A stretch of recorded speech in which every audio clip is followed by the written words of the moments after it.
إلى روح النبي وآله وأصحابه والأمة وخاصة إلى روح المقبول. الفاتحة.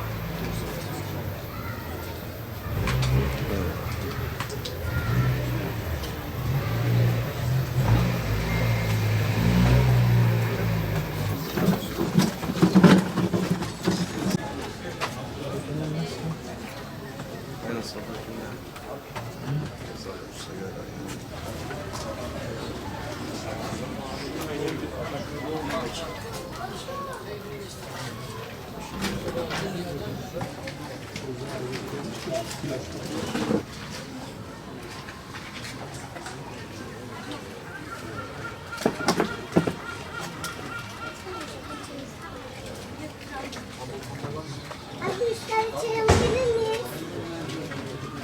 3 tane çay alabilir miyiz? Ama ondan sonra geride kalanlar ne kadar biraz sırası inşallah en azından 12 lira muhakkak. Allah sizleri cennetinde kılsın. Bu şekilde düşünürse insan teselli olursa, Allah muhafaza eğer bu firak ebedi olsa, gerçekten insan sevdiği birisi ve evladı olsa, cefası olsa, o ayrılık eğer ebediyse katlanılması gerçekten çok olur. İnşallah diyoruz ki bu firak muhakkak bir şeydir.